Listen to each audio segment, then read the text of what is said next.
Bon, bah écoutez, on va commencer, hein.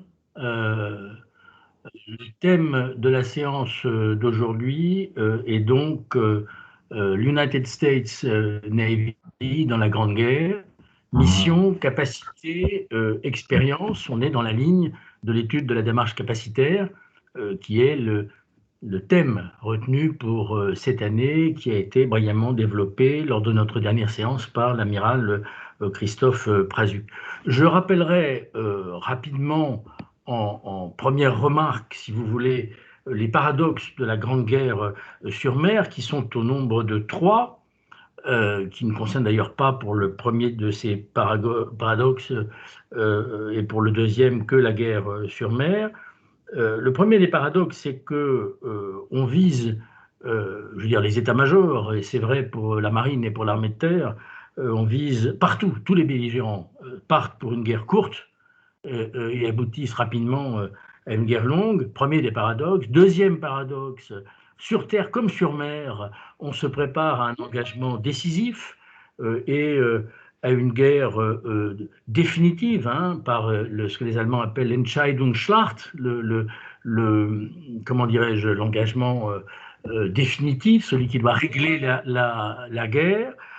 Ça, c'est le premier point. Et on passe d'un engagement décisif, en fait, à une guerre du blocus, de la lutte anti-sous-marine, des convois, donc pas du tout le même type de guerre pour lequel on est parti. Et puis, troisième point, troisième paradoxe, on part d'un conflit terrestre et on aboutit à un triomphe des puissances maritimes.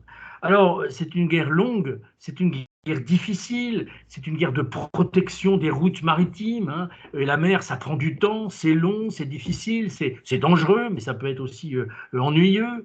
Ce sont des patrouilles, ce sont des convois, c'est la lutte anti-sous-marine, tout ça, c'est pas le combat en haute mer tel qu'on l'a pensé, à l'exception du Jutland, combat indécis par ailleurs. Ça, c'est la première série de remarques. Deuxième série de remarques, l'United States Navy en 1917, comme d'ailleurs la Royal Navy et comme la marine impériale allemande, c'est à la fois un instrument naval avec des caractéristiques, c'est un outil politique et ce sont aussi des capacités opérationnelles. Et ces capacités opérationnelles, c'est le résultat de trois éléments clés, trois éléments vraiment importants. Un, la structuration des forces. Deux, la planification opérationnelle. Et trois, l'autorité et le contrôle opérationnel. Or, en 1917, au moment, en avril 1917, où les États-Unis entrent en guerre, l'outil naval américain est encore, dans son immense majorité, celui de 1914. C'est-à-dire à base d'unités lourdes, de ce qu'on appelle des navires de ligne, comme si on était encore, Olivier, au XVIIIe siècle, à base de dreadnoughts, dirais-je, pour des combats d'escadre en ligne de file, avec des destroyers, c'est-à-dire des chasseurs de torpilleurs, pour les protéger.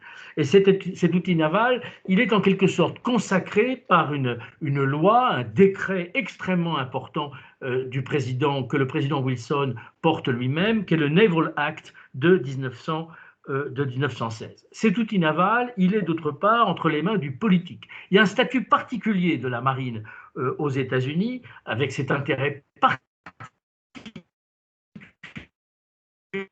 des États-Unis depuis Theodore Roosevelt, et avec une chaîne extrêmement courte entre le président, le secrétaire à la Navy et le Chief of Naval Operations, c'est-à-dire le chef des opérations navales, qui n'est pas, contrairement à l'armée de terre, un commandant en chef ou un chef d'état-major, mais un chef des opérations navales, ce qui montre bien l'intérêt, me semble-t-il, très particulier que porte le politique à la marine. La contribution de l'US Navy à la Grande Guerre est absolument essentielle. Dès 1917, on va avoir 70 destroyers, 120 chasseurs de mines, la lutte ASM, le transport et la protection de 2 millions de soldats américains. Alors, transport à raison de 46%, protection à 27%, ce qui montre bien qu'on est là véritablement dans l'interallié. Mais les États-Unis joue également un rôle important dans le blocus, dans les convois et dans la planification opérationnelle. C'est une guerre qui n'a rien à voir avec celle que les États-Unis ont prévue. Les États-Unis sont loin d'être les seuls en 1914 et la marine est également loin d'être la seule. D'où une interrogation finale. Comment passe-t-on au fond d'un type de conflit à un autre, d'une forme d'exercice de la puissance navale à une autre, avec le concours d'alliés qui sont eux en guerre depuis 3 ans, en d'autres termes, qui apprend quoi et à qui. et avec des capacités militaires, les capacités militaires ou navales qui sont existantes, si vous voulez. Et au cours de la guerre, un certain nombre de capacités différentes vont s'ajouter. Et puis, deuxième grande question, quelles leçons tirer de ce conflit dans l'immédiate après-guerre, en termes d'autorité et de contrôle ou d'articulation politico-militaire, sûrement, en termes de structuration des forces navales et de capacité opérationnelle. Faut-il revoir la logique capacitaire qui a présidé à l'élaboration de cette marine et en termes de planification? Donc, je vous propose trois séries de réflexions extrêmement classiques. Nous allons d'abord étudier les missions de l'United States Navy en montrant qu'il s'agit d'une marine de guerre aux ambitions mondiales, c'est-à-dire en reprenant la trilogie de la démarche capacitaire, le contexte, les missions, les capacités. Et là, on va étudier, si vous voulez, en particulier le contexte, les missions et les choix politiques. Dans la deuxième partie, on étudiera plus spécifiquement les capacités opérationnelles de la Navy et en montrant comment, je vais essayer de montrer comment cette marine choisit le politique et la marine choisissent l'interdépendance dans la coopération avec les alliés et puis sortir du conflit, tirer les leçons du conflit, contexte, mission, capacité. Au fond, la sortie de guerre, c'est un peu un résumé de la démarche capacitaire telle que nous l'envisageons depuis le début de cette affaire. Premier élément, les missions de l'US Navy, cette marine de guerre aux ambitions mondiales, et première partie, les États-Unis d'Amérique et l'US Navy, une puissance mondiale, une ambition mondiale et une marine à leur mesure. En 1914, l'United States Navy est une marine qu'on pourrait qualifier de marine jeune, comme la marine allemande, avec un instrument de planification extrêmement intéressant qui n'existe à cette époque nulle part ailleurs, qu'on appelle le General Board of the United States Navy, et un instrument de réflexion qu'on appelle le Naval College, qui n'existe là aussi pas partout, et dont, je le cite, et dont le directeur en 1917 est quelqu'un d'important, qui est l'amiral William Sowden Sims, dont on parle beaucoup et dont on va parler quasiment pendant tout cet exposé. Avec un poids politique tout à fait singulier et de premier rang du département de la Navy, comme on dit, dû à l'intérêt personnel et politique des chefs de l'exécutif qui tous, à un moment ou à un autre, ont été, comme on dit, des naval persons. En anglais, c'est des gens qui ont occupé des postes de responsabilité dans le domaine de la marine. C'est vraiment quelque chose d'intéressant. Ça ressemble beaucoup d'ailleurs au Royaume-Uni, mais ça ressemble, c'est le moins qu'on puisse dire, très peu à la France. Alors, il faut évoquer d'abord Theodore Roosevelt, qui a été sous-secrétaire ou assistant du secrétaire d'État, du secrétaire à la Navy, du ministre de la Marine entre 1897 et 1998. Il est photographié ici, c'est intéressant, au Naval College, entouré d'amiraux américains et d'officiers supérieurs. C'est un personnage fascinant, Theodore Roosevelt. Il a été président c'est un républicain. Il a été président de 1901 à 1909. C'est un républicain, mais c'est pas un républicain isolationniste. C'est le moins qu'on puisse le dire. Il est totalement la Navy, c'est sa passion. Et il le montre pendant toute sa présidence. Il a même écrit un livre sur la guerre navale de 1812. C'est un passionné des ouvrages de l'amiral Meehan, hein, et notamment sur l'influence de la puissance navale dans l'histoire. Vous avez ici une photo intéressante de Roosevelt alors qu'il est président, assistant à une revue navale avec les amiraux, et je ne résiste pas au plaisir de citer le nom du personnage qui est à la gauche de Roosevelt, qui est donc à la droite de votre écran, qui est le secrétaire à la Navy, et dont le nom est Bonaparte, et qui est tout simplement un descendant indirect de l'empereur Napoléon. Le président Wilson n'a pas la même passion, il est démocrate, il n'a pas tout à fait la même passion que Roosevelt, que Theodore Roosevelt pour la Navy. Il n'empêche que c'est lui qui, en 1916, quelques semaines, 2 mois, je crois, ou 3 mois après le Jutland, c'est lui qui décide du Naval Act, de la grande loi navale de 1916, pour bâtir, selon sa propre expression, a Navy second to none, c'est-à-dire une marine de premier plan. Second to none, ça veut dire qu'elle n'a pas de second, hein, avec sa remarque sur l'Angleterre au moment de la discussion du Naval Act, que je vous cite, « Let us build a navy bigger than hers and do what we please ». Construisons donc une marine bigger than hers, ça veut dire plus importante que la leur, sous-entendu que les Britanniques, et faisons ce que nous voulons. Autre personnalité importante, Franklin Roosevelt, que vous voyez ici à gauche. À droite, c'est Josephus Daniels, le secrétaire en titre à la Navy. Roosevelt est Assistant Secretary to the Navy, c'est-à-dire sous-secrétaire d'État, comme on dirait en France, à la Navy, avec un partage des tâches qui est très intéressant. Alors, Roosevelt est le cousin démocrate de Theodore Roosevelt, hein, qui est lui républicain, je vous l'ai dit. C'est un personnage intéressant, il a une trentaine d'années. Il est secrétaire à la Navy en second pendant 7 ans, de 1913 à 1920. Il marque profondément de son empreinte le ministère et il restera jusqu'à la fin de sa vie, a naval person, une personnalité navale attachée formidablement à la marine. C'est d'ailleurs en 1918 qu'il rencontre, qu'il y a la première rencontre entre Churchill et Roosevelt. Mais alors Churchill, lui qui est auréolé de son prestige, malgré les Dardanelles, et qui est revenu au gouvernement, Roosevelt n'est encore que Assistant Secretary. Mais ils commenceront tous les deux une correspondance passionnante et que Churchill signera en permanence a formal naval person. Hein. C'est donc là aussi très intéressant. Entre Daniels et Roosevelt, le courant passe relativement bien. Daniels est plutôt du domaine du politique. Il traite le Congrès, il traite les parlementaires. Franklin Roosevelt, lui, traite des affaires avec la marine, du personnel, des budgets.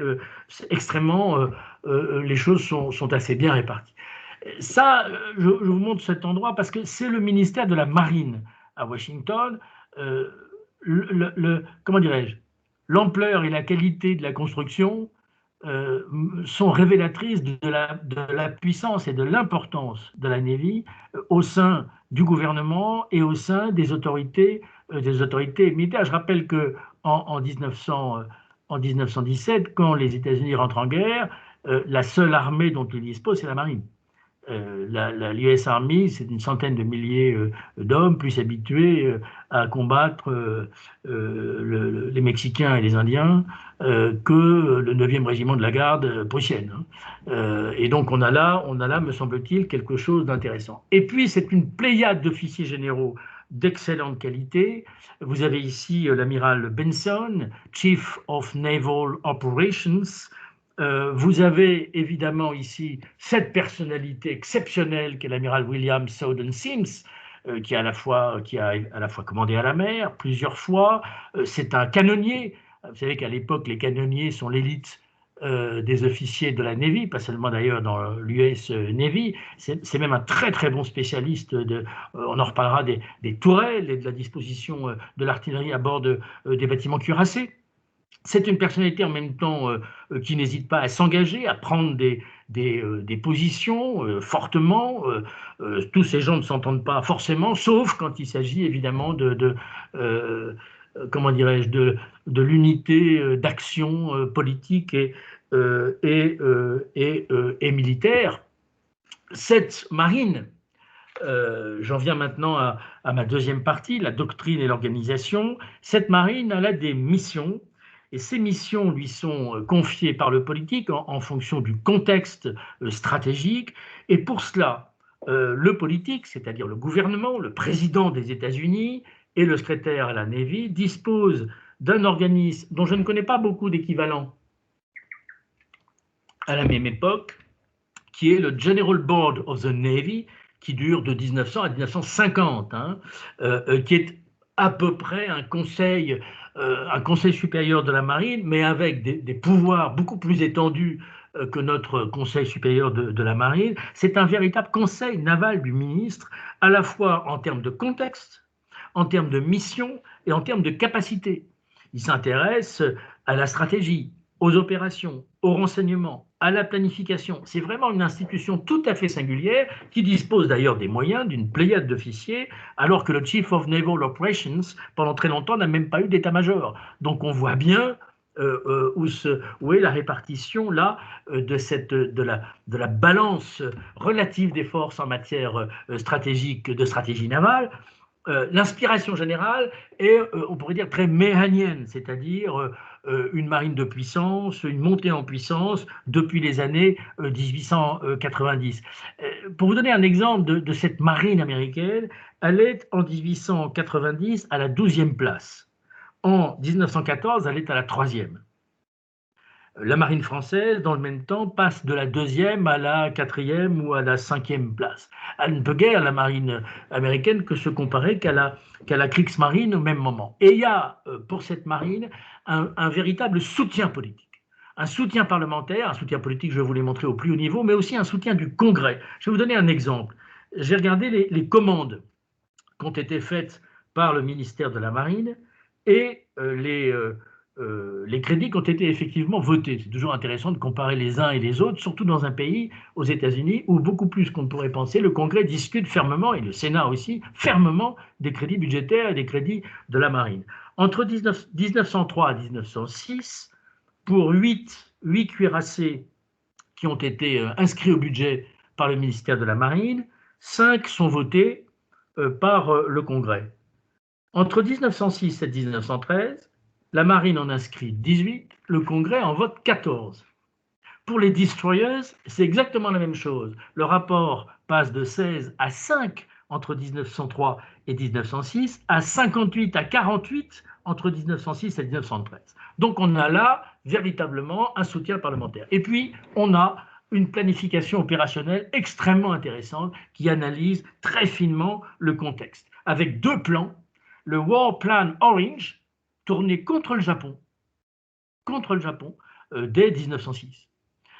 L'idée, c'est une bataille décisive par une concentration d'escadres dans le Pacifique, autrement dit un Tsushima pardon, dont les Américains seraient vainqueurs, et un autre plan qui se concrétise, qui s'analyse, qui se construit entre 1910 et 1914, c'est le War Plan Black contre les Allemands, à partir d'une bataille décisive et d'une concentration d'escadres, on est toujours dans cette même logique, mais cette fois au large des côtes atlantiques des États-Unis. Alors, c'est vrai qu'entre 1914 et 1917, et surtout entre 1915 et 1917, la guerre sous-marine devient essentielle, mais la Navy reste fidèle au War Plan Black, c'est-à-dire à la défense de ce que l'amiral Benson appelle les home waters.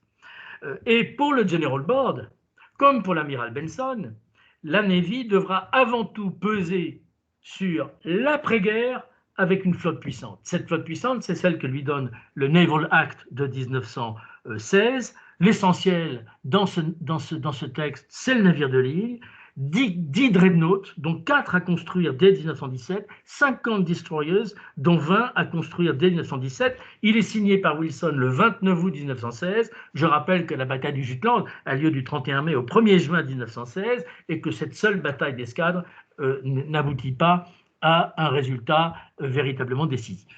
Troisième élément de cette première partie sur l'articulation entre le contexte, les missions et les capacités, la flotte américaine en 1917 est une flotte très moderne, à base de dreadnoughts et de destroyers, et c'est là qu'on voit bien l'articulation entre le contexte, tel qu'il est analysé en particulier par la General Board, les missions qui sont conférées à la marine américaine à travers des 2 plans dont je viens de parler, et des capacités qui sont les siennes.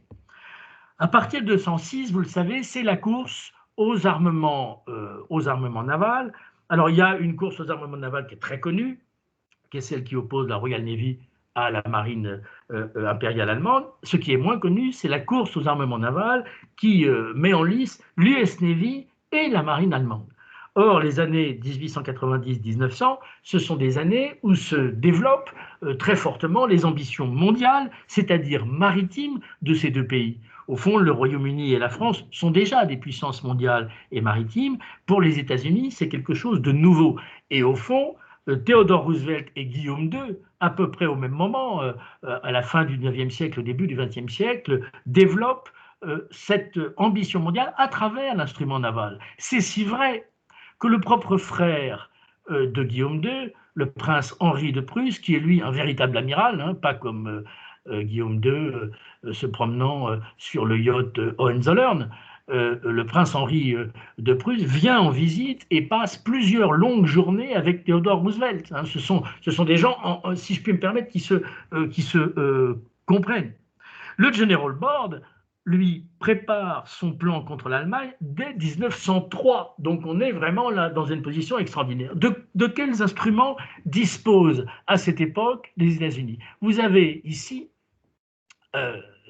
en photo un très beau cuirassé, qui est le cuirassé USS Maine. Alors le problème de ce cuirassé, c'est qu'il est armé de 4 canons de 305 mm dans 2 tourelles. Il a une artillerie secondaire imposante, mais au fond, on n'a pas vraiment choisi entre l'artillerie principale et l'artillerie secondaire. Dès 1902, c'est-à-dire avant même la mise en service de ces bateaux de la classe Maine ou de la classe Texas, hein, c'est les mêmes bateaux, très caractéristiques de cette époque, ce qu'on appelle des pré-dreadnoughts. Dès 1902, Theodore Roosevelt est favorable à ce qu'on appelle un All Big Gun Ships, à savoir le choix pour un bateau de guerre très puissant, le choix premier, principal, essentiel d'une très forte artillerie lourde. Au fond, les destroyers devront éloigner les torpilleurs et les croiseurs légers. L'affaire se réglera entre bateaux de ligne très puissamment armés. Et pour cela, il a l'appui d'un capitaine de frégate, encore jeune à l'époque, qui s'appelle Sims, qui est ce qu'on appelle à l'époque aux États-Unis un gunnery expert, c'est-à-dire un expert en canon. Et les 2 war plans que j'ai cités précédemment reposent sur des pré-dreadnoughts. Les premiers dreadnoughts américains sont conçus et construits dès 1906. Alors le mot de dreadnought, vous le connaissez probablement, hein, c'est un mot qui vient de la Bible. Fear God and dreadnought. Hein, craignez Dieu et n'ayez peur de rien. Le dreadnought, c'est une très belle convergence entre une artillerie principale extraordinairement développée, 2 fois celle du Maine, hein, un blindage très puissant, une ceinture de blindage et une propulsion de très bonne qualité, et ça donne ça. Et ça, c'est le dreadnought. Le HMS Dreadnought, par parenthèse, le matripode est peut-être pas placé de la manière la meilleure qui soit parce qu'on prend toute la fumée par avant-arrière, mais c'est un bateau qui passe brutalement d'un système à l'autre, d'un système d'artillerie à l'autre. Là où vous aviez 2 tourelles de 305, c'est-à-dire 4 canons lourds sur le Maine, vous en avez ici, regardez bien, 1, 2, 3, 4, 5 tourelles de 305. Ça fait 5 fois 2, ça fait 10 canons de 305. D'un coup, ce bateau déclasse tous les autres.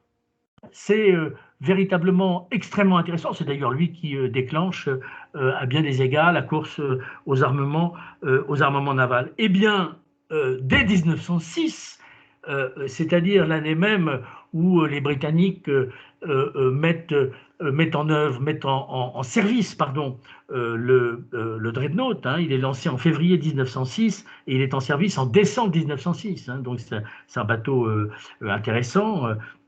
Voici d'ailleurs une belle photographie de la Royal Navy en ligne de fil, parée pour le combat d'escale. Eh bien, dès 1906, les Américains mettent en construction un bâtiment qui s'appelle le South Carolina, de la classe Michigan, et on voit très bien, là aussi, la différence par rapport au Maine. Cette fois, on a 4 tourelles, doubles de 305 mm. C'est donc un bâtiment qui se situe à la fin du pré-dreadnought, mais pas encore tout à fait au dreadnought. D'ailleurs, il y aura 4 ou 5 classes successives de dreadnoughts, dont une bonne partie sont des classes d'un ou 2 bâtiments, donc plutôt expérimentaux. Le bâtiment qui est le véritable premier très beau dreadnought américain, c'est l'USS Wyoming. On le voit ici d'ailleurs avec ces mâts américains, ce qu'on appelle les mâts cages, très caractéristiques de ces bâtiments, économie de poids, résistants, Ils n'ont pas adopté, ils le feront après la guerre de 14, les mâts tripodes, qui sont les mâts caractéristiques de la Navy et de la marine française également. Et là, sur ce bateau, alors là, on voit véritablement la différence qui est absolument écrasante. 6 tourelles doubles de 305. Et surtout un rayon d'action de 8000 milles nautiques à 10 nœuds. Donc, ça fait 15 000 km. Donc, on est là vraiment dans un bâtiment qui est fait pour aller loin, bon, pour casser de l'allemand, hein, pour être extrêmement cœur. En plus, c'est un beau bateau. Le voilà, photographié à l'époque, en passant sur le Brooklyn Bridge, hein, que vous connaissez, à New York. Et ça, ce bateau-là, c'est une décision, c'est même une décision personnelle de Theodore Roosevelt, hein, qui s'intéresse personnellement à ce sujet. Et quand Roosevelt s'intéresse à quelque chose, ça fonctionne. À titre d'exemple, de manière tout à fait différente, c'est le même président Theodore Roosevelt qui fonde aux États-Unis les premiers parcs nationaux. Personnalité vraiment extrêmement intéressante que celle de Theodore Roosevelt. Et ces bâtiments-là, ils sont faits effectivement pour lutter. Voici le Pennsylvania, qui est alors là l'exemple achevé probablement d'un des meilleurs cuirassés de l'époque. 31 000 tonnes, hein, là où le Wyoming faisait 27 000 tonnes et le Maine 12 000. Donc on a multiplié par plus de 2 le déplacement, 21 nœuds et 12 canons de 356 qui sont construits dans ces ateliers. Donc la puissance industrielle, la puissance navale se conjugue avec des bâtiments qui ont des capacités opérationnelles tout à fait remarquables. Et ça donne, en 1917, ça donne, je vous propose exprès cette photographie de l'US Navy en ligne de fil, parce que cette photographie de l'US Navy en ligne de fil, elle doit se comparer à leur modèle, c'est-à-dire le modèle que je vous ai montré tout à l'heure, celui de la Royal Navy. La différence, c'est pas seulement les mâts tripodes. Et ces bâtiments-là doivent pouvoir s'opposer à cela. Voici 2 escadres cuirassées de la Kaiserliche Kriegsmarine, de la marine impériale allemande à Kiel, avec des bâtiments, là aussi, de premier rang, la très belle marine impériale allemande, encore au moment où les États-Unis rentrent en guerre en 1917, avec, pour finir, si vous voulez, ce bâtiment qui est le Baden, 32 800 tonnes, 8 canons de 380, 24 nœuds aux essais, qui est probablement le plus puissant navire de ligne que les Allemands aient construit pendant la Grande Guerre, qui d'ailleurs fournira encore pas mal de plans aux constructeurs, aux ingénieurs, aux architectes allemands quand ils se remettront à faire des navires de ligne à la fin des années 30. Mais comment ne pas penser aussi à l'ennemi possible, dont vous avez là un exemple avec le cuirassé Yamashiro, 30 000 tonnes, 12 canons de 356, 25 nœuds. On est là aussi dans quelque chose d'extrêmement puissant.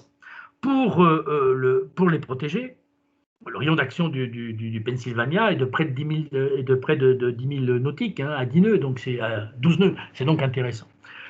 Pour les protéger, les États-Unis ont imaginé des destroyers, c'est-à-dire des chasseurs de torpilleurs, en fait, pour protéger les navires de ligne modernes, avec une bonne tenue à la mer, une architecture robuste, une vitesse de 30 nœuds, une autonomie de 2000 nautiques, à 18 nœuds. Donc, c'est des bateaux qui ont de la longe, si vous me permettez ça. Voici le Hopkins, qui est un des premiers contre-torpilleurs, destroyers américains, avec canons et tubes lance-torpilles. Et puis, ces bâtiments qui sont le Henley, qui donnera plus tard naissance, là aussi, à une classe. Et puis, là, vous avez le destroyer américain typique, hein, le USS Davis, 4 chaudières groupées par 2, 4 cheminées tout au long de la coque. On est là, hein, dans la marque de fabrique des destroyers américains pour quelque temps. En 1916, le programme de construction de destroyers est sans précédent. 267 destroyers, construits dans 10 chantiers navals sur les mêmes plans. 31 sont achevés en 1918. Les sorties de chantier durent jusqu'en 1922. Donc on a là vraiment un effort tout à fait extraordinaire. Et en 1917, c'est la priorité absolue aux destroyers. Là aussi, leçon de la guerre sous-marine, leçon du blocus, leçon du contre-blocus. Nous allons voir ça. Dès 1917, cependant, dès 1917, il y a 47 destroyers modernes, rapides, avec un long rayon d'action, très marins, qui sont disponibles pour protéger les escales de haute mer. Conclusion de cette première partie, compte tenu du contexte, compte tenu des missions, compte tenu des capacités, au fond, la plus-value de l'United States Navy quand arrive l'entrée en guerre au printemps 1917, cette plus-value, elle est de trois possibilités. Au fond, il y a 3 possibilités pour les Américains. Soit renforcer la Home Fleet, la flotte de haute mer anglaise, contre la flotte de haute mer allemande. C'est un choix stratégique qui n'est pas du tout évident. Je rappelle que le plan noir, le plan black, prévoit de protéger avant tout les home waters, c'est-à-dire les eaux de la mer patrie sur le flanc atlantique du continent américain. Donc c'est une décision difficile. Deuxième possibilité, consacrer des destroyers qui sont à la fois modernes et différents de ceux de la Navy à la lutte anti-sous-marine, la lutte offensive si vous voulez, et aux escortes. Et là, c'est en quelque sorte une plus-value liée à un concept d'emploi différent de ce pourquoi ils sont faits, mais ils n'ont pas été faits pour ça. Ces bâtiments-là, d'où problème d'entraînement, problème d'équipement, de contrôle opérationnel, de planification interalliée. Ça, c'est la deuxième hypothèse. Troisième hypothèse, constituer une flotte de transport, de shipping, comme on dit dans l'armement naval, pour convoyer à moyen terme les soldats américains qui vont partir en Europe et les escorter. Et c'est cette articulation de l'ensemble de ces choix qui va donner, deuxième partie, les capacités de l'US Navy, l'interdépendance dans la coopération. Je voudrais revenir, c'est la première partie de ma deuxième partie, je voudrais revenir sur le contexte du printemps 1917, sur la ligne Sims et au fond sur l'articulation entre la marine et les alliés, là où la Navy n'était ni conçue ni construite et n'avait ni les capacités opérationnelles pour se fondre dans une coalition. Ce n'était absolument pas l'objet, d'ailleurs, ni de Roosevelt, ni de Wilson, ni de Franklin Roosevelt. Au printemps 1917, c'est la convergence, je le rappelle, de toutes les chronologies et de tous les espaces de la guerre. C'est la révolution russe qui, au printemps, commence à faire des ravages sur le plan de la désorganisation militaire de l'armée russe, dont les armées allemandes et austro-hongroises, évidemment, profitent. Ce sont de très grosses difficultés dans les Balkans, ce sont de très grosses difficultés au Proche et au Moyen-Orient, l'armée ottomane. Les Italiens sont aux prises dans les Dolomites avec un ennemi audacieux et alpin, autrichien.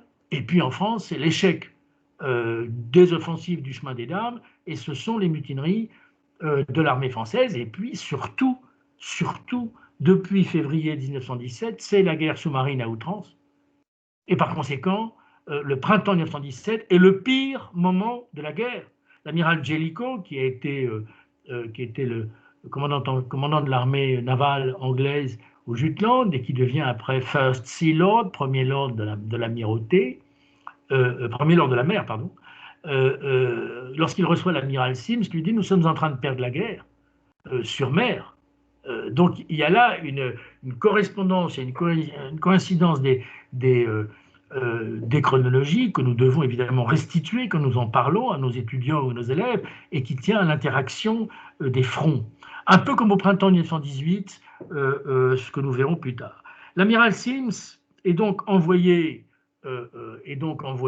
à Londres comme commandant en chef des forces navales américaines qui vont être envoyées sur ce front-là. Vous le voyez ici en compagnie de Roosevelt. Je ne sais pas si vous pouvez, comme moi, percevoir dans le regard de Roosevelt comme une forme de distance prudente du politique à travers ce grand et élégant amiral américain qui connaît par ailleurs admirablement son métier. C'est une époque de forte tension entre le General Board et le CNO, le Chief of Naval Operations, Benson, et Sims, sur la conduite à tenir. Doit-on ou pas faire porter l'effort vers le Royaume-Uni, aider le Royaume-Uni? Et c'est le politique qui tranche. C'est le département de la marine qui tranche. Au printemps 1917, se met en place une articulation très complexe et féconde entre l'US Navy et les marines en guerre, la Royal Navy et la Marine nationale, mais surtout la Royal Navy. Transfert de retour d'expérience, 3 ans, transfert de renseignements, transfert de mode opératoire de la Royal Navy vers l'US Navy, et dans une moindre mesure de la Marine nationale vers l'US Navy. On va avoir une intégration opérationnelle en matière de théâtre, une très grande logique de milieu et une planification opérationnelle à Londres. Mais les navires, les compétences navales, scientifiques, techniques et les hommes viennent de l'US Navy. Donc, deuxième partie de cette deuxième partie, le choix est fait de renforcer les alliés, d'apprendre, de s'entraîner et de participer à la guerre navale. Je vous recommande les mémoires de Sims, qui s'appelle La victoire sur mer, qui est paru après la guerre aux éditions Payot, et qu'explique Sims dans ses mémoires, je le cite, « Nos forces seraient seulement envisagées comme un renfort des marines alliées. » En d'autres termes, la priorité, c'est d'envoyer le plus d'unités légères possibles vers l'ouest et le sud de l'Irlande. Vous avez une photographie qui n'est pas très bonne, mais qui montre un des premiers bâtiments, c'est l'USS Davis, à Queenstown, en Irlande, c'est Cork si vous préférez, et les destroyers américains arrivent dès le 4 mai 1917, c'est un mois, peu de choses près, après la déclaration de guerre. Donc les choses vont très vite, sauf que ces destroyers, leur mission, de ce qu'on va leur faire, leur mission, c'est de protéger les bâtiments de ligne. C'est pour ça d'ailleurs qu'ils ont un très grand rayon d'action. Ils ont un grand rayon d'action, ils ont une belle endurance, ils ont une tenue à la mer. Les Américains disposent en plus d'ateliers flottants. C'est l'idéal, au fond, pour la lutte anti-sous-marine et pour l'escorte. Ils ont la vitesse, on va leur donner les grenades. Et au fond, c'est extrêmement intéressant parce que les destroyers anglais qui ont, eux, été conçus pour protéger la Home Fleet, ils ont, dans des eaux resserrées, donc ils ont une tenue à la mer qui est quelquefois moins bonne, et surtout, ils ont une allonge en termes de rayon d'action qui est très, très inférieure. Un destroyer anglais à l'époque, il a à peu près une allonge de 1500 nautiques, si vous voulez. Donc, par rapport à ces milliers de nautiques que peuvent couvrir les destroyers américains, ça n'a pas grand-chose à voir. Encore faut-il que les Américains apprennent, qu'ils s'entraînent. Alors, ils s'entraînent d'abord à naviguer dans les eaux de la mer d'Irlande, qui ne sont pas des eaux forcément faciles. Ils apprennent à connaître les modes opératoires des sous-mariniers, des sous-marins allemands, que les Britanniques leur apprennent, à utiliser la télégraphie sans fil et les écoutes à travers notamment la Room 40, qui est un instrument de renseignement extrêmement intéressant. Ils apprennent à pratiquer le grenadage. Bref, ils apprennent. Aux destroyers s'ajoute alors là un outil tout à fait nouveau, qui sont les chasseurs de sous-marins, ou Sub Chasers, dont Franklin Roosevelt, Assistant Secretary to the Navy, a décidé la construction en 1916. C'est un bâtiment très intéressant, rayon d'action limité, mais bonne qualité nautique. Il est en bois, en particulier pour des raisons qui tiennent évidemment à la détection hein, de ces bateaux et aux mines. Il est construit par des chantiers privés parce que les autres sont tous entiers occupés au Naval Act de 1916. Il fait à peu près 33 mètres et 60 tonnes, mais il peut aller jusqu'à une trentaine de nœuds. Et en même temps, des entreprises américaines, des entreprises privées, se lancent dans des travaux sur les tubes d'écoute sous-marins, ou d'écoute sous-marine si vous préférez. General Electric, Western Electric, Submarine Signal Corporation, qui sont des entreprises privées. C'est-à-dire qu'avant l'entrée en guerre, vous avez à la fois une décision du de l'adjoint du secrétaire à la marine, l'adjoint du ministre de la marine, Franklin Roosevelt, de lancer la construction de ces petits bâtiments. Et vous avez en même temps des entreprises américaines qui ne sont pas des philanthropes, hein, ils savent bien que toutes ces histoires d'écoute, de propagation des ondes, de propagation du son, tout ça c'est aussi une partie de l'avenir, hein, industriel, scientifique, technique, mais évidemment tout ça, ça va servir en même temps. Ces résultats qu'obtiennent les entreprises américaines complètent les travaux des Alliés, les travaux de Walser, les travaux de Langevin, sur l'hydrophone, sur l'utilisation de la radio sous la mer. Il y a toute une de Breuil, du prince de Breuil, hein, officier de marine d'ailleurs, comme Walser, et du travail qui a été confié à Painlevé au sein du ministère de l'instruction publique, et dont la marine la marine nationale et ses ingénieurs sont vraiment des têtes de pont très très intéressantes. Tous ces résultats se complètent. Exemple, les Américains mettent en place des tubes acoustiques ou d'écoute sous-marine, des tubes C et K qui peuvent écouter jusqu'à 20 nautiques. Les Sub Chasers sont mis en service de juillet 1917 à 1919. Il y en a 441 qui sont construits, dont une centaine pour la France. Et 121 d'entre eux sont envoyés sur les côtes de France et en Méditerranée. Donc c'est une contribution immédiate, si vous voulez, dans cette affaire. Vous avez là un de ces petits bateaux, évidemment très intéressant, très intéressant. Alors qui apprend à qui dans ces matières? La réponse est pas simple, parce que les alliés qui connaissent, qui pratiquent la lutte anti-sous-marine et qui pratiquent déjà la détection ont des demandes qui ne sont pas convergentes. Faut-il les employer sur les côtes anglaises, en Méditerranée? Les Français demandent à ce qu'ils soient employés au plus près des côtes, naturellement, et au plus près des leurs. Voici un de ces bateaux à Key West, avant d'être envoyé sur les côtes de France. Alors ça, c'est un symbole extraordinaire de ce que font les Américains. Vous avez à la fois un chasseur de sous-marins, un hydravion et un tender qui est à la fois ravitailleur et qui répare ces bateaux. Donc, c'est une espèce de capacité extraordinairement vite mobilisée, hein, par Roosevelt, par les chantiers navals, très vite adaptée au contexte. Hein. Preuve qu'en temps de guerre, la démarche capacitaire peut, si je puis dire, accompagner la logique qui est celle du contexte.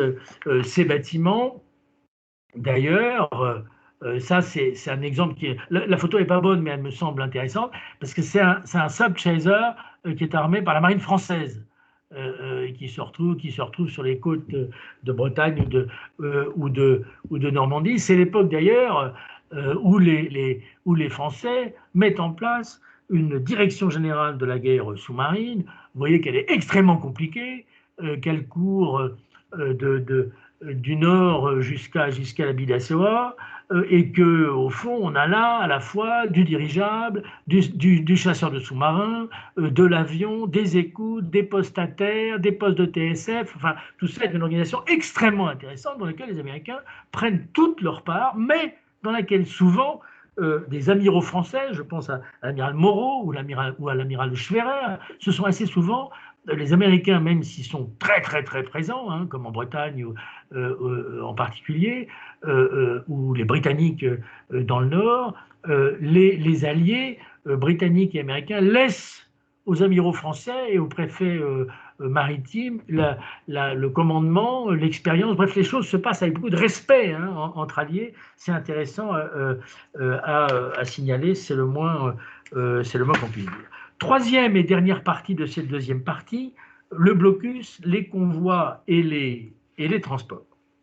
À compter du 1er février 1917, puisque je viens de parler des Sub Chasers, il faut être cohérent, c'est la guerre sous-marine à outrance, envisagée par les Allemands comme une arme de contre-blocus pour retourner en quelque sorte le blocus contre les Alliés. Au fond, cette arme de contre-blocus, desserrer les taux, écouler des bateaux, elle a son efficacité. En 1917, on note du côté allié un déficit de 2,6 millions de tonnes de bateaux marchands. Les Allemands, en fait, coulent les bateaux parce qu'ils sont des bateaux et non pas pour leur cargaison. Il s'agit de détruire le potentiel ennemi, d'interrompre les lignes de communication. D'où une double décision américaine extrêmement intéressante et qui s'inscrit bien dans cette logique de cette articulation contexte, mission, capacité qui imprègne véritablement la façon de penser des États-Unis pendant la Grande Guerre. La première décision, c'est d'envoyer une escadre de dreadnoughts américains. Et la deuxième, c'est de faire adopter le système des convois. Alors, j'insiste un tout petit peu sur la première décision, puisque, au fond, ça, c'est une escadre britannique, hein, et voilà les bâtiments qu'envoient les Américains. Les Américains vont former à eux seuls une escadre de la Grand Fleet. La sixième escadre qui sera formée jusqu'à 11 dreadnoughts américains, c'est d'ailleurs assez intéressant, pour escorter les convois et pour éventuellement sortir à la mer. On a choisi ces bateaux parce que ils sont encore, le carburant, si je puis dire, est encore le charbon, parce qu'on a à l'époque une pénurie de mazout, mais il y a encore ces bateaux qui fonctionnent au charbon. On le voit d'ailleurs, entre autres, à la fumée qui sort de ces bateaux. Et ça, c'est un très beau bateau avec un très beau pont que vous reconnaîtrez. Et c'est un tableau qui se trouve au National Maritime Museum britannique. Un immense tableau, on ne voit que lui quand on entre, et c'est en l'honneur de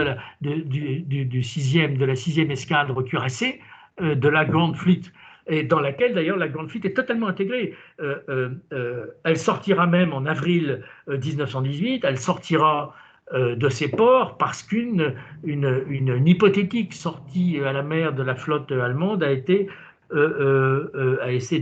détectée. Deuxième élément, c'est les convois. Et ces bâtiments-là vont aussi escorter les convois de cowboys, si vous préférez, de ces jeunes Américains, jusqu'à 2 millions d'Américains de mai-juin 1917 à novembre 1918, qui vont venir se battre sur le sol de France. Et donc le système des convois qui est adopté est très intéressant.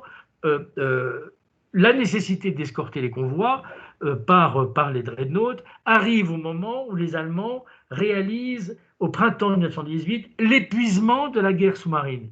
C'est le deuxième retournement des chronologies. Je vous ai dit printemps 1917, il y a le printemps 1918. C'est la fin de la guerre à l'Est, c'est l'échec de la lutte sous-marine que les Allemands s'aperçoivent qu'ils ne peuvent pas l'emporter avec la guerre sous-marine, et c'est la reprise des offensives allemandes. Comme le dit Lloyd George, c'est la course entre Ludendorff et Wilson, à un moment où le système des convois est extraordinairement efficace, et en particulier à un moment où le shipping américain, 4 millions de tonnes de bateaux marchands construits par les États-Unis pendant la guerre, hein, donc un shipping extrêmement efficace, et à un moment où le front de l'Ouest reçoit en nombre les troupes américaines. Revenons un tout petit peu en arrière, en avril 1917, au moment où tout se joue.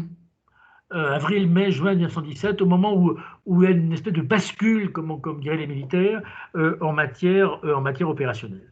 En avril 1917, les Britanniques disposent de 200 destroyers, bâtiments d'escorte, 100 pour protéger la Grand Fleet, la flotte de haute mer, et les autres pour escorter la traversée de la Manche, la protection des navires hôpitaux et la Méditerranée. Comment escorter donc les convois marchands qui sont en train de se faire couler à grande vitesse par les sous-marins? Jusque-là, on a un système qu'on appelle les routes patrouillées, qui consiste à protéger la mer, et le système des convois consiste à protéger non plus la mer, mais les bateaux. Les routes patrouillées laissant l'initiative au fond aux sous-marins, les convois donnent l'initiative à l'escorte. Sauf que la question centrale pour les convois, c'est l'escorte précisément. C'est la question du manque de destroyers. Or, la pénurie de destroyers est réglée en partie par l'arrivée des destroyers américains. Le système des convois est adopté dès le mois de mai par l'amirauté britannique en Méditerranée. En septembre, il est adopté en Manche et en Atlantique au mois de mai. Il est adopté en septembre en Méditerranée. C'est une deuxième clé de la victoire après le blocus. Il y a donc une relation très forte entre blocus, contre-blocus et convois. On voit bien là l'adaptation extraordinaire de ces bâtiments, de ces chefs, et la finesse politique de l'articulation politico-militaire qui permet d'avoir cette bascule. Et puis l'envoi de ces escadres de dreadnoughts américains est extrêmement intéressante pour les Britanniques. Ça leur permet de désarmer toute une série de bâtiments inutiles, et notamment des pré-dreadnoughts qui continuent à prendre la mer, et de basculer état-major et équipage vers des unités légères, destroyers ou chasseurs de sous-marins.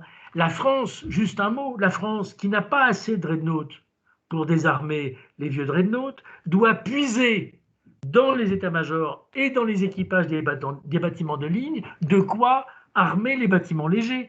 D'où, en France, dans notre marine, un sous-encadrement chronique à partir de 1916, 1917, 1918. Je vous donne très rapidement, parce que ce n'est pas le sujet de cet exposé, mais au fond, tout est intéressant là-dedans. J'ai regardé un bâtiment qui est un dreadnought moderne, qui est le France, de la série des 23 500 tonnes, la série Paris, Courbet, Jean Bart, sur le France, sur 1200 hommes, il en manque en 1918 320. Et en particulier des mécaniciens, des gens qui sont à la navigation, des torpilles, et surtout des officiers mariniers et des officiers mariniers supérieurs. Ça peut expliquer pas mal de choses qui se passent ensuite, comme vous l'imaginez. La question donc des convois est absolument centrale. S'y ajoute aussi tout un système de mines qui gêne beaucoup les sous-marins allemands dans le nord de la mer du Nord et au passage de la Manche. Là aussi, ce qui est extrêmement intéressant, c'est que sur cet apport naval américain décisif, l'adoption des convois change le mode opératoire des sous-marins allemands. Là où les sous-marins allemands attaquaient le long des routes qu'empruntaient les convois, et les convois sont désormais très protégés, et donc les sous-mariniers allemands, au printemps ou l'été 1918, vont arrêter d'attaquer les convois en haute mer, mais ils vont attaquer là où les convois éclatent, c'est-à-dire en quelque sorte au point faible du convoyage, près des côtes irlandaises, anglaises, françaises. Je vais vous donner un exemple. En Manche, les torpillages sont aussi nombreux en avril 1918 qu'en avril 1917. Oui, mais c'est là où les sub-chasers, les chasseurs de sous-marins, qui sont produits pour ça, dont les capacités opérationnelles répondent exactement aux besoins du moment. Ce sont des bâtiments qui travaillent près des côtes et en très grand nombre, appuyés par des destroyers. C'est le moment où les chasseurs de sous-marins américains arrivent en très grand nombre. Ils sont utilisés dans des eaux resserrées. Ils sont reliés par la radio, par la TSF. Ils sont renseignés par les Américains. Ils sont reliés aux stations inter, ils sont reliés entre eux et les destroyers, aux aéronefs, y compris les aéronefs américains. Il y a donc, là, c'est très intéressant, on sort d'une logique de théâtre pour aller vers une logique de milieu, et donc aller, par définition, interarmes et interalliés. On voit les progrès extraordinaires que fait cette adaptation permanente entre le contexte, les missions et les capacités opérationnelles, qui est vraiment une des marques, me semble-t-il, de l'US Navy à cette époque-là. Je conclus cette deuxième partie en citant encore l'excellent amiral Sims dans son ouvrage qui donne en annexe de ses mémoires de Victoire sur mer, il cite une note signée par Josephus Daniels le 14 avril 1917. Cette note est passionnante, par Josephus Daniels, donc ministre de la Marine. Elle est adressée au commandeur Taussig, qui est le premier officier supérieur américain qui commande les premiers destroyers qui arrivent à Queenstown au tout début, le 4 mai 1917. Or, cette lettre de Daniels est signée et sous double timbre, Navy Department et DNO, c'est-à-dire commandement des opérations navales. Or, le Navy Department, c'est le politique, et le DNO, c'est le militaire. Ça montre bien, là aussi, l'articulation politico-militaire très très forte. Que dit Josephus Daniels à Taussig? Je cite, « Ordre de vous diriger vers Queenstown, sur Queenstown, pardon, you'll be heading for Irlande, et de vous mettre à la disposition de l'officier de marine anglais le plus élevé en grade qui s'y trouvera, et de coopérer très étroitement avec la marine britannique. Écoutez bien, ordres identiques au cas où serait décidée notre coopération avec les forces navales françaises et où vous seriez mis à la disposition du commandement français. » On ne peut pas être plus clair. Si l'autorité opérationnelle, comme on dirait aujourd'hui, reste aux mains du président des États-Unis et du secrétaire à la Navy, le contrôle opérationnel est en quelque sorte délégué aux marines alliées qui se battent depuis 3 ans. Et Sims ajoute, en commentaire de cette note de Josephus Daniels, le commandement suprême de notre armée et de notre marine était bien entre les mains d'Américains. Mais pour les diverses opérations, il était naturel que fussent pris les ordres de l'autorité à la disposition de laquelle avaient été placées nos forces. C'est cette intelligence politico-militaire qui réussit évidemment si bien. Troisième et dernière partie, au fond, contexte, mission, capacité, quid des expériences du conflit et quid de ce triomphe des puissances maritimes, quelles conséquences pour les capacités opérationnelles de l'US Navy. Le 11 novembre 1918, quel est l'état des forces navales américaines en Europe? 370 bâtiments, dont 11 navires de ligne, 45 bases en Angleterre, en France, 5000 officiers, 75 000 officiers mariniers, quartiers-maîtres et matelots, dont en France 1400 officiers et 18 000 marins aux ordres de l'amiral Wilson. À la même époque, il y a en France à peu près 1,6 million de combattants sur le front français, 1,5 million de Français qui combattent sur le front de France, et il y a d'autres fronts, Salonique, les Balkans, le Royaume-Uni, 1 million de combattants, mais il y a aussi d'autres fronts sur lesquels le Proche-Orient en particulier, où les Britanniques combattent, 2 millions d'Américains. C'est-à-dire que les combattants américains sont tout juste équilibrés par les Britanniques et par les Français. Ils auraient été, si la guerre avait duré jusqu'en l'été 1919, les projections des états-majors visaient à 4,5 millions de soldats américains. Alors, l'état-major est à Londres avec l'état-major de la guerre navale et l'état-major intégré entre les Américains et les Britanniques est à Londres avec 200 officiers et l'amiral Sims. Je vais vous montrer une photo de Sims avec ses officiers, parmi lesquels les officiers de marine britanniques, et il y a même des officiers de liaison, un officier de liaison de l'armée de terre américaine, l'amirauté, le blocus, les convois, le triptyque britannique en quelque sorte, et comme l'ajoute Sims, il ne s'agissait pas de savoir si notre tactique était supérieure ou non à celle des Anglais.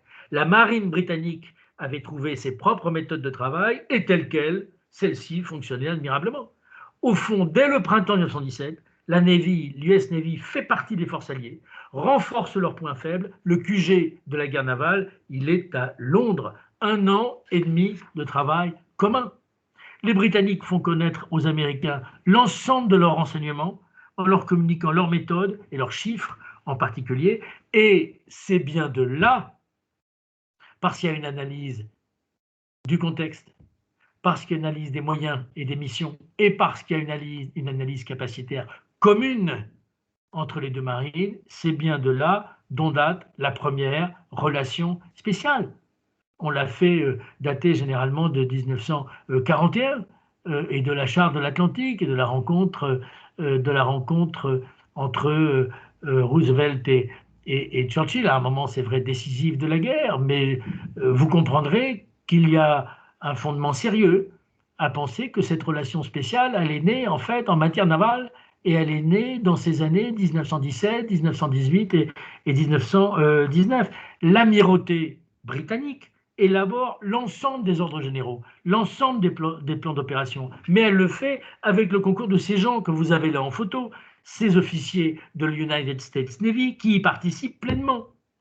Et les commandants des forces, les commandants américains des forces et les commandants sur zone exécutent les instructions de Londres, d'autant plus facilement qu'elles sont communes aux deux marines et qu'une partie a été rédigée par des officiers américains de l'état-major de Sims. Les Américains obtiennent même que soit conçu un planning section, c'est-à-dire un bureau d'études et de planification capacitaire sur initiative américaine.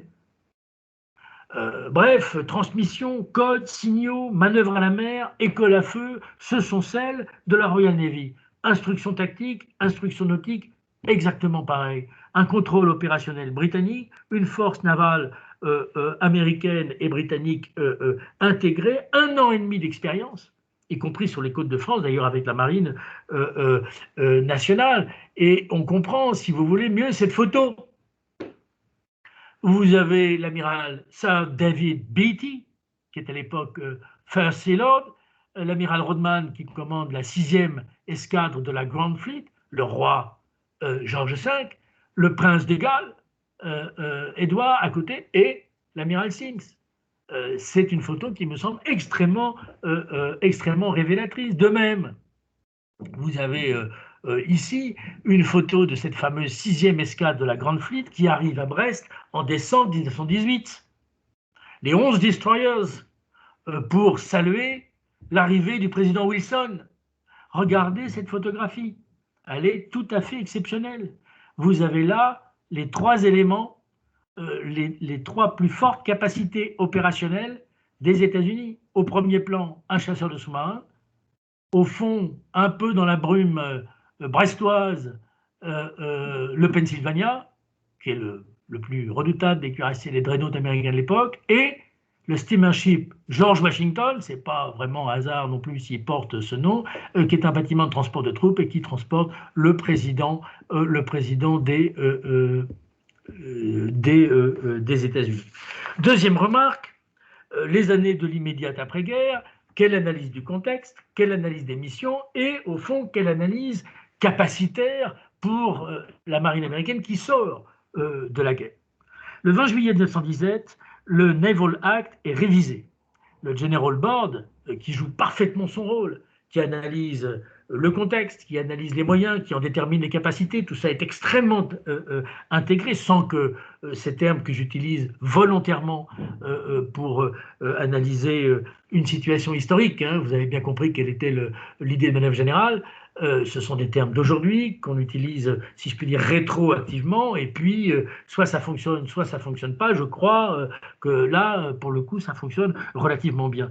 Le Naval Act de 1916 est révisé un peu plus d'1 an après avoir été voté. Coup d'arrêt à la construction de cuirassés au profit des forces légères. Et donc, l'opérationnel dicte là la révision immédiate et en temps de guerre des capacités. En 1918, la construction des forces légères l'emporte sur celle des cuirassés. Oui. Mais si on prend un peu de recul, 1914-1920, les États-Unis ont construit 875 000 tonnes de navires de combat. La France en construit à peu près 20 000 au même moment. 13 cuirassés et 12 croiseurs, 56 sous-marins et 51 destroyers. À la fin de la guerre, la flotte de sous-marins des États-Unis est la première du monde avec 105 sous-marins, devant les Britanniques avec 104, les Italiens 44 et la France 33. Dans le même temps, on a une expérience d'1 an et demi de guerre navale et d'opération. Les sous-marins et la lutte anti-sous-marine. Une logique de milieu, j'y insiste, une logique de milieu et non pas de théâtre. Interarmes, interalliés, les destroyers, les chasseurs de sous-marins, les avions, les hydravions, les stations inter, reliés entre eux, reliés aux alliés, la projection et la protection des forces, le shipping. Alors le shipping avec également des bateaux qu'on prend aux Allemands. Je vais vous en donner que les États-Unis réquisitionnent, qui sont dans les ports américains. Je vous en donne deux exemples hein, pour des capacités, si vous voyez ce que je veux dire. Celui-là, qui est un bâtiment qui s'appelle le Vaterland allemand et que, peut-être avec un peu d'ironie, les Américains ont rebaptisé Léviathan. Vous avez également ce très joli bâtiment aux hanches un peu larges qui s'appelait le Crown Princessin attendez, je ne vois plus, Crown Princessin Irène, pardon. Donc la princesse héritière Irène, Princessin Irène, la princesse Irène, qui est rebaptisée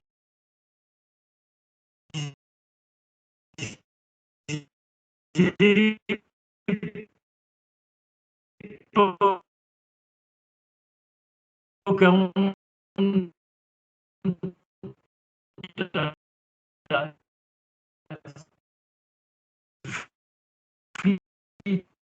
Corporation d'une Overseas Transportation Service et avec une logistique proprement navale pour les bâtiments de ligne et pour les bâtiments légers. Et puis une force de transport militaire au long cours, la Cruiser and Transport Force. On a là des choses qui préfigurent clairement le deuxième conflit mondial. C'est à la fois donc retour d'expérience et préfiguration.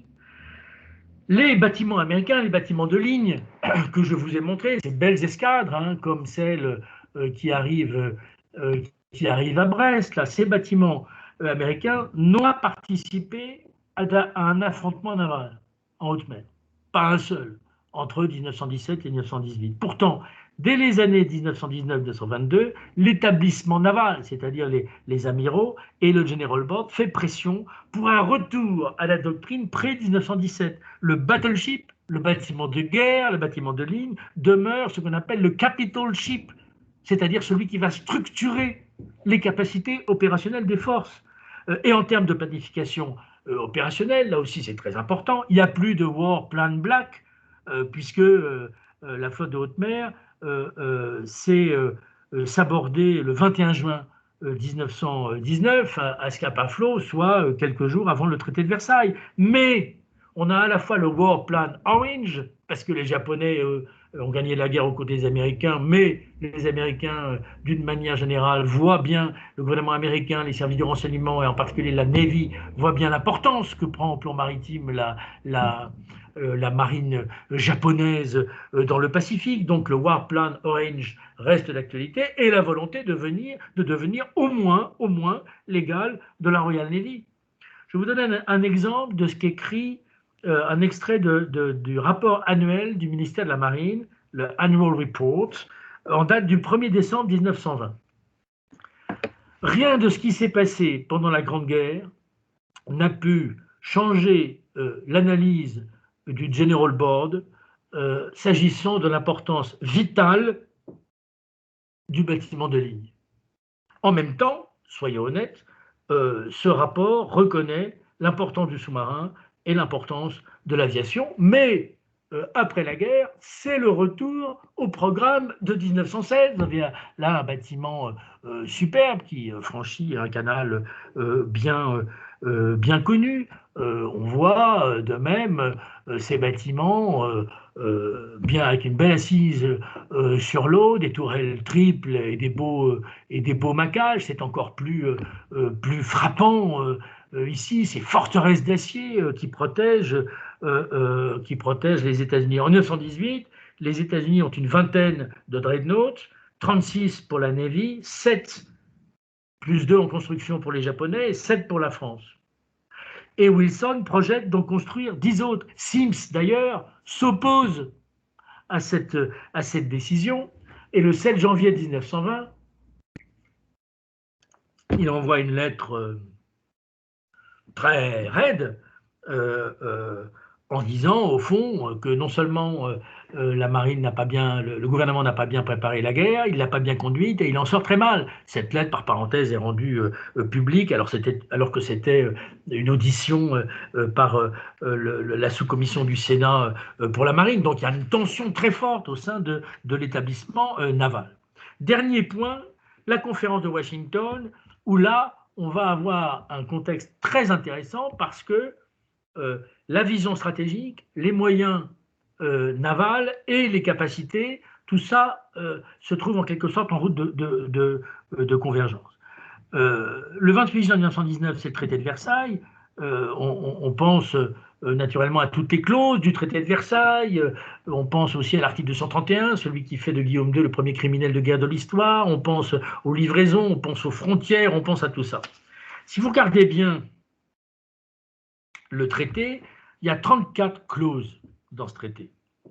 Il y a 14 clauses navales qu'on a peut-être un peu tendance à oublier quand on regarde le traité de Versailles. Et ces clauses navales sont extrêmement intéressantes parce qu'elles elles montrent que les rédacteurs de ces clauses navales, c'est le moins qu'on puisse dire, intégré l'arraisonnement capacitaire, interdiction des sous-marins, contingentement ou déplacement en déplacement et en calibre des navires de surface, pas de cuirassés. Bon, certes, Versailles n'est pas ratifié. Non seulement Versailles n'est pas ratifié, mais un républicain, Harding, succède à Wilson. Il est à la fois républicain et isolationniste, et les éléments de tension que j'évoquais un peu plus loin vont se marquer. D'abord, c'est la crise économique. Le contexte, c'est ça, la crise économique, la disette budgétaire de l'après-guerre, crise politique et guerre. Alors guerre en Europe, à l'Est, dans les Balkans, au Proche-Orient. Les Américains s'en sont retirés. Ils n'ont pas ratifié le traité de Versailles ni le Covenant qui lui était intégré.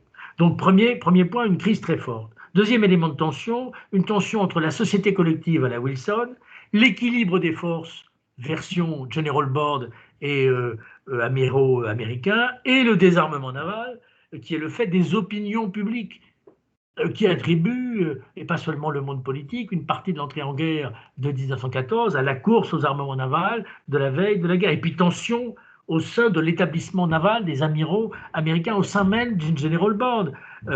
Les uns comparent la Navy à la Royal Navy, les autres à la marine impériale japonaise. La situation dans le Pacifique se tend. Et la question, en fait, est posée, elle est passionnante dans les années 20, passionnante, la question de la mise en cohérence de la politique étrangère et de la politique navale. Et elle est posée par Hughes, qui est secrétaire d'État, c'est-à-dire ministre des Affaires étrangères, de Harding. Et d'avril 1921 à 1922, la conférence de Washington, traité de limitation des armements navals, est fondée sur un véritable raisonnement capacitaire, puisque ce qui compte, c'est le contingentement des capacités opérationnelles des uns et des autres, en termes d'armement, de tonnage, de construction, de type de bâtiment. Et au fond, l'essentiel, c'est la parité entre United States Navy et la Royal Navy. Pour la première fois dans son histoire, la Grande-Bretagne, dans son histoire récente, la Grande-Bretagne renonce au statut naval de 1889 et au Two Power Standard, au profit, si vous me permettez cette expression, d'un One Power Standard, mais exercé à deux. C'est quand même assez intéressant de voir la revanche du colonisé sur le colonisateur. De même, ce triomphe des puissances maritimes, c'est ça la sortie de la guerre de 1914, avec un coefficient de fabrication d'armement naval de 5 à 5 pour les États-Unis et les Royal Navy, 3 pour le Japon, 1,75 pour la France et 1,75 pour l'Italie. En fait, qu'est-ce que c'est que Washington? C'est une photographie extraordinairement réaliste de l'état des forces et des puissances navales au lendemain de la Grande Guerre, y compris pour la France. Et puis, c'est clairement le triomphe de ces puissances maritimes, à un moment où, par parenthèse, elles se sont retirées du jeu en Europe. Conclusion de cette troisième partie, que ce soit en matière de contexte stratégique, que ce soit en matière navale, que ce soit en matière politique, en 1914, le jeu se fait entre 4 puissances navales.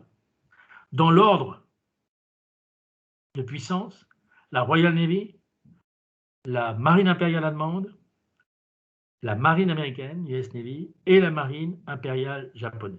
Mais à cette époque, le Japon est allié des Britanniques. Alliance en 1902, renouvelée en 1905, renouvelée en 1911. En 1919, en matière navale, on a un jeu à 3. Royal Navy, United States Navy et Japon, puisque la flotte de haute mer s'est sabordée à Scapa Flow. Alors, la relation spéciale que j'évoquais est confortée par la parité navale qui vient du raisonnement en termes de capacité opérationnelle. 2, je rappelle aussi, mais vous connaissez bien cette citation, de Bismarck. Dans un jeu à 3, il faut être l'un des deux. Et 3, 1923, c'est la rupture du traité anglo-japonais. Alors, attention, la Royal Navy n'est pas la seule à considérer le cuirassé comme le bâtiment indispensable.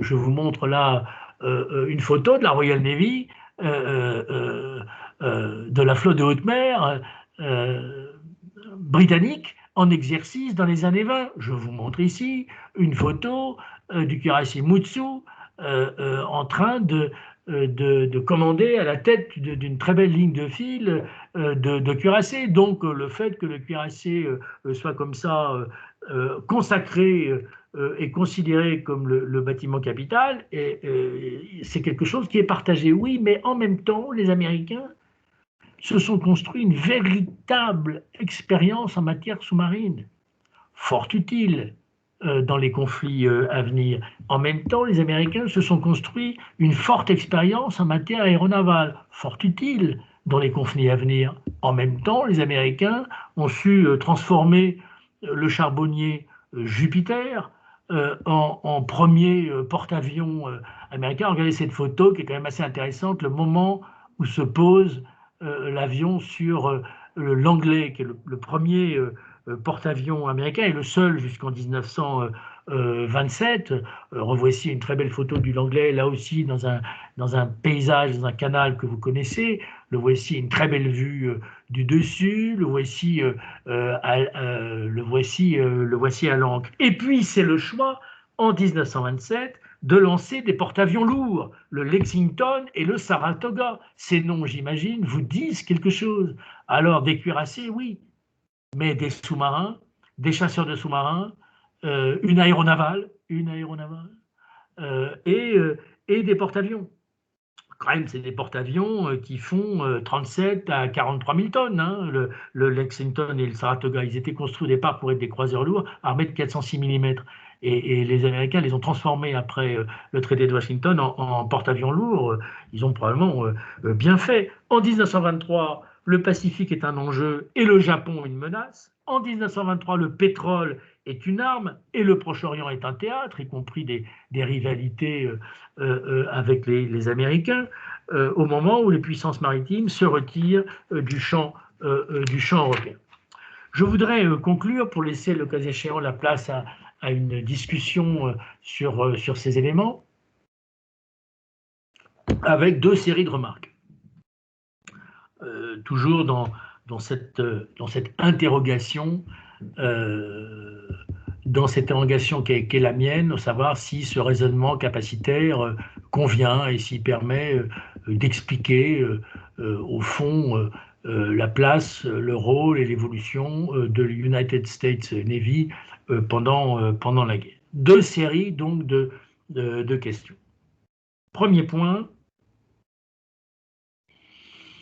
c'est la première fois, si j'exclus quelques opérations navales franco-américaines contre les Britanniques en d'autres temps, c'est la première fois que les Américains font la guerre en coalition.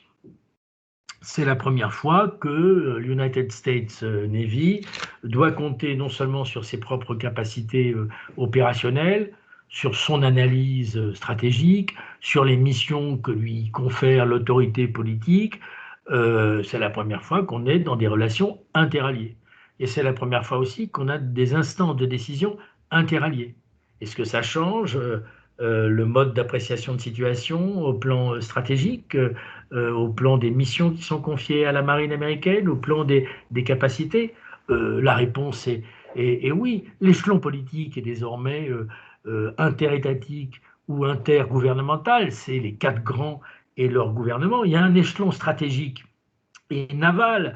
Il y a des conférences navales interalliées avec les Américains à partir de novembre 1917. Il y a un conseil naval interallié, mais il n'y a pas de véritable coordination stratégique. Rien de comparable au commandement, si vous voulez, qui est confié à Foch en mars 1918, ce commandement, ce pouvoir réel de coordination des armées alliées qui s'exerce d'ailleurs sur les Britanniques comme sur le général Pershing. Donc il n'y a pas de coordination stratégique, contrairement au front terrestre. Et si on prend l'exemple de la Méditerranée, les chevaux interalliés d'une extraordinaire complexité. Il est rendu encore plus difficile avec les Italiens en 1915, et ce n'est que le 1er juin 1918 que les Alliés acceptent un coordinateur. Et évidemment, c'est un homme qui a été choisi par son poids personnel et militaire et naval, c'est l'amiral Jellicoe, l'ancien commandant de la Home Fleet au Jutland et ancien First Sea Lord. Quant au contrôle, quant aux échelons opérationnels, il faut distinguer les théâtres, il faut distinguer les espaces, il faut distinguer les moments de la guerre navale. Il y a un fait qui l'emporte, c'est que la Royal Navy demeure sous autorité opérationnelle de la seule amirauté britannique à chaque fois qu'on est dans un théâtre d'opération important et capital pour l'Angleterre. Comme en Méditerranée, le centre de gravité de la guerre se déplace d'ouest en est. L'ouest, c'était la coordination française. L'est, c'est de fait la coordination britannique, parce que là sont des intérêts vitaux au sens, pas au sens contemporain, mais au sens de l'époque pour les Britanniques. Le contrôle opérationnel, il est du seul ressort des chefs britanniques. Et au fond, que font les Américains? Ils acceptent des capacités opérationnelles communes qui ne sont pas véritablement partagées. Le planning est à Londres. L'United States Navy est intégré au plan opérationnel, codes, signaux, règles d'engagement, ce qui ne pose aucun problème aux Américains qui l'ont accepté dès le départ, qui s'y tiennent résolument jusqu'aux années 20. Alors, dans cette affaire, en matière d'expertise commune, en matière de capacité opérationnelle partagée, mais qui profite en fait très fortement aux États-Unis, il y a trois éléments que je retiendrai. Le blocus, gestion franco-britannique depuis mars 1915, à laquelle les Américains se rallient et où ils apprennent, là aussi, énormément. Les transports, les convois, la logistique, la lutte anti-sous-marine, la protection des côtes de France, une logique non plus de théâtre, mais de milieu, interarmes, interalliés, avec des responsabilités très fortes sur zone. Conséquence, une relation spéciale probablement à 3, US Navy, Royal Navy, Marine nationale, probablement à 2, plutôt à 2 plus 1, United States Navy et Royal Navy. Regardons par exemple comment les Britanniques partagent ce qu'ils ont probablement en matière de lutte anti-sous-marine le plus précieux, c'est-à-dire le renseignement avec les Américains. Deuxième série de remarques, est-ce que cette marine est une marine nouvelle et non pas une nouvelle marine? Premier point, c'est toujours le combat en haute mer, le combat d'escadre, qui est la ligne du General Board. Ce n'est pas la ligne de Sims, mais c'est la ligne du General Board, même si celui-ci accepte de prêter attention aux nouvelles formes de combat et aux nouvelles capacités opérationnelles probablement décisives. Avec une plus-value extraordinaire, les Américains, pendant 1 an et demi, ont été intégrés aux opérations de la plus grande marine du monde, la Royal Navy. Deuxième remarque, l'expérience nouvelle de forces légères et de lutte anti-sous-marine qui ne sont plus rivées aux escadres de haute mer et pour les protéger, mais qui en quelque sorte ont acquis, si vous préférez, les forces légères et la lutte anti-sous-marine, une personnalité propre. L'expérience des Sub Chasers, petit équipage, 1, 2 officiers, tous réservistes, d'où viennent-ils? Ils viennent de la Ivy League, ils viennent des meilleures universités américaines de la côte Est.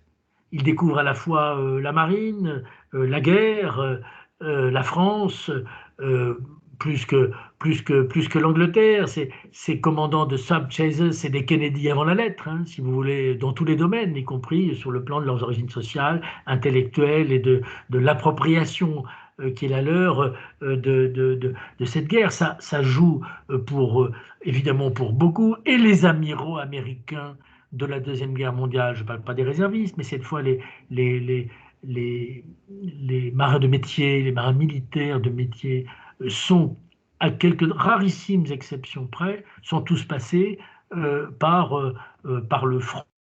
Ils ont tous servi, tout comme d'ailleurs l'armée de terre, mais ils ont tous servi dans cette United States qui s'est battue sous commandement britannique, quelquefois sous commandement français, quelquefois sous commandement américain, sur les côtes de France et dans l'Atlantique. Cette expérience nouvelle, il y a une plus-value formidable. Cette logique de milieu va imprégner considérablement la marine américaine, le General Board et les états-majors de planification opérationnelle. Et s'y ajoute d'excellents matériels avec d'excellents officiers, d'excellents équipages. Et puis, troisième leçon, nouvelle leçon, il y a un nouvel environnement des forces navales qui se dessine. Le renseignement, alors certes, le renseignement naval existe aux États-Unis depuis 1881. C'est même la United States Navy est une des premières marines au monde à avoir organisé de manière spécifique, un Department of Naval Intelligence, c'est-à-dire un département, une section ou un département de renseignement naval. Néanmoins, à l'école des Britanniques, il y a eu une progression considérable des méthodes en matière de renseignement naval. La logistique,